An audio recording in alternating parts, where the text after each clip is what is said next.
Hi, my name is Judith Allen. I am a PhD in art history. My specialty is contemporary art, but I've taught just about every period of art there is in Western culture and some not in Western culture. I'm pretty qualified to talk about just about every kind of art, although I might be a little less familiar with non-Western art. So, what is your experience with video game art? Well, I don't play video games, but I have a PhD in watching other people play video games. Okay, there's the bust of Nefertiti, very popular with my women in art class. I'm always surprised that they don't realize that she was only one of many, many female pharaohs. That particular bust is in the museum in Berlin. She was uncovered by German archaeologists and brought to Berlin. She is actually a study for a series of busts made of her, and she's not finished. There are parts of her that are missing. For example, her left eye was never inlaid, so it's blank, and some of her isn't painted. And they've x-rayed her and discovered that she has wrinkles covered up with plaster, suggesting that she may have seen this bust and was unhappy with the way she looked in reality. That's ancient Roman, and it's supposed to be the she-wolf who suckled Romulus and Remus, who were supposedly the founders of the city of Rome. It's very early Roman, maybe even Etruscan, but the figures underneath it are not from ancient Rome. They were made in the Renaissance. And I think you can see the difference in style, whereas the Renaissance babies underneath are stylistically, you can tell they're from a different era. So what do you think of its inclusion in the game? Oh, it's very famous, although I have to say, probably most people won't recognize it. So I think this is about the pace that we should be going through these, because I know you don't want to be here for 4 hours. Oh, I could be here forever. I want to mention where it's at. It's in the Vatican Museum. So this is either a reproduction or you stole it from the Pope, who would be very unhappy.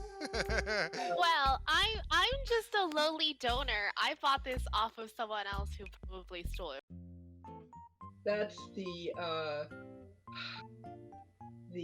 Rosetta Stone, which is very important for Egyptian culture. That is also in Berlin. It is a stone that has the same message written on it in Aramaic, hieroglyphs. And I forgot what the language is in the middle, but it's exactly the same message. They were able to take that and see how that was used in the hieroglyphic. So it literally cracked Egyptian hieroglyphs. Okay, that's Discobolus, the discus thrower. He is Greek. He represents one of the events in the Olympics, and like all Greek athletes, he's in the nude. In the Vatican, they would have put a marble fig leaf on him. This particular one is Hellenistic because it represents motion.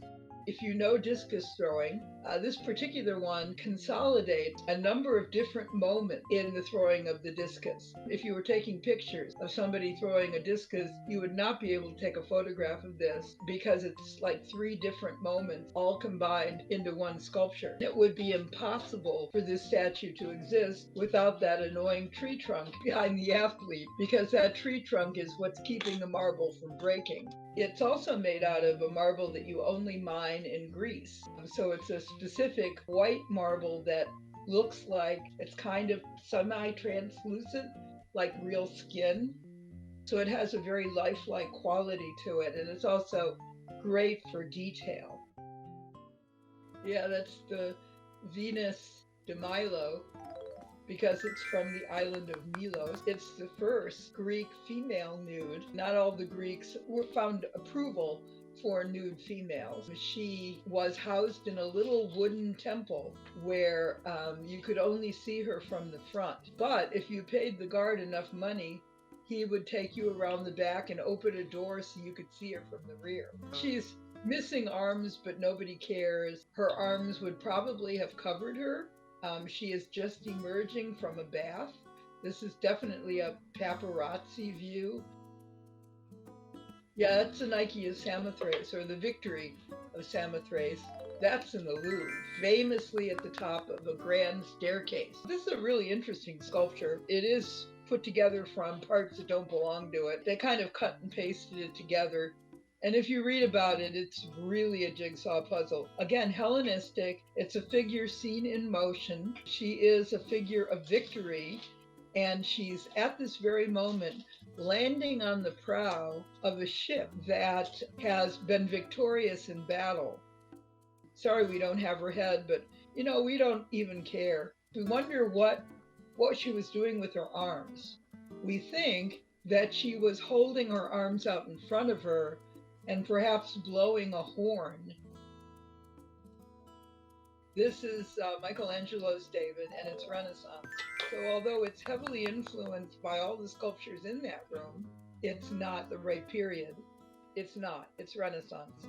That's in Rome, and I think it's in the Vatican Museum. It was supposed to go on the top of the Florence Cathedral, but they decided to put it in the square. Citizens were outraged by its nakedness, so they attacked it, and they knocked its right arm off.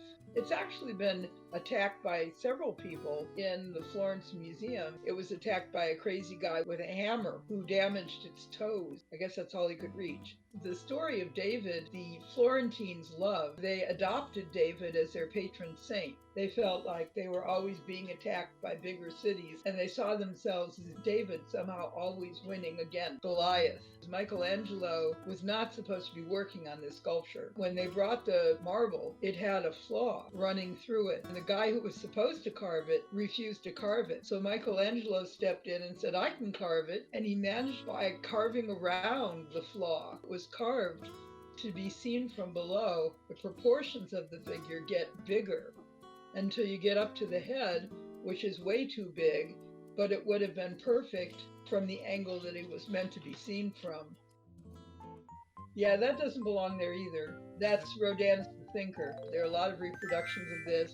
Most of them sit outside in museum sculpture gardens, and they do develop the patina. The Thinker is actually a portrait of Dante. Rodin was commissioned to do the sculptures that would go on the front doors of the Fine Arts Museum in Paris. And he never actually finished them because they were huge, and it's supposed to represent Dante contemplating his creation, and the doors are supposed to be Dante's Inferno. But it's not the original. The original is in the Rodin Museum in Paris. This isn't a very good reproduction, though. Seems to have scars on the legs, and the muscles on the chest don't seem right. And the hair. What's happened to the hair? He looks like he's wearing a cap. I'll make sure to file a complaint to Nintendo about the quality of their They could have done models. a better job.